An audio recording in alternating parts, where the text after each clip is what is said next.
I was struggling with my mental health and felt like there was no one to reach out to. I couldn't believe I'd found myself in that situation while I was trying to deal with my disability. I was isolated and suffering from massive anxiety. It was the lowest point of my life.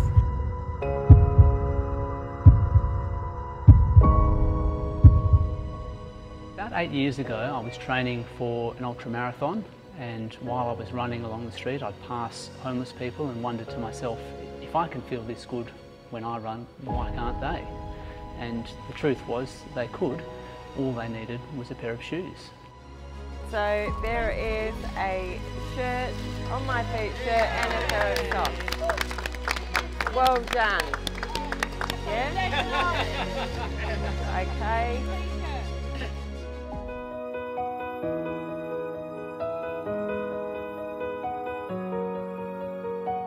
We have an exercise program on a Tuesday and Thursday night, and that's to try and get people physically fit as well as mentally fit. What we do, and we just come back a few months ago from Melbourne, which was a marathon, but before then we've entered people into different events, be it 10Ks, a half marathon, up to 50Ks. We've set out programs for people that are individualised, and we also work as a team.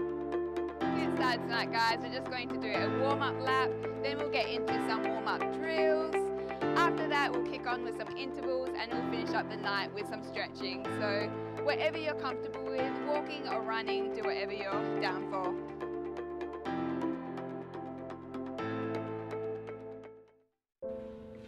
I kind of messed up where I was, you know, like with family and friends, and I had nowhere to go. It was Easter time. It was horrible, you know, and I rang up my daughter and said, would you like to do the fun run with me, you know? And I wound up in St Bart's, and there was just a flyer in the foyer, so I turned up, and here I am.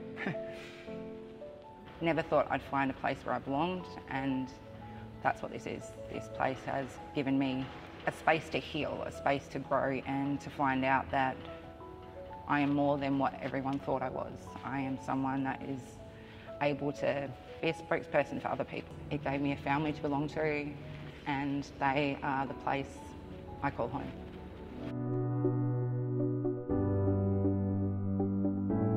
The reason I got involved in the program really stems back to what I love doing. As a young man growing up, as a kid, I loved running.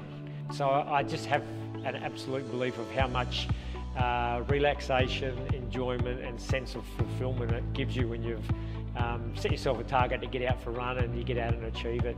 So this program was all about that, giving people the opportunity to explore what physical activity, and running in particular, can bring to them. I think a key thing with On My Feet is the leaders create an environment in which they run together collegially, they exercise collegially, and one inspires the other, and it's like not letting down a group.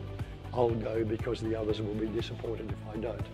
And I think that's a key thing in any form of elite coaching, and also certainly with On My Feet.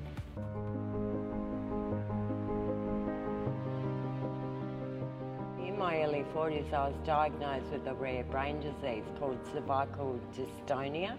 I was offered an operation, and so not realising how bad the homeless crisis was, or the rental crisis, I came to Perth and spent all my money. I had all my savings on hotels, backpackers, etc. And then I ended up in the Beacon, which is run by the Salvation Army, homeless shelter, and discovered On My Feet was one of the activities. I started just the walking group, was on a Tuesday morning, as well as helping my anxiety, my depression.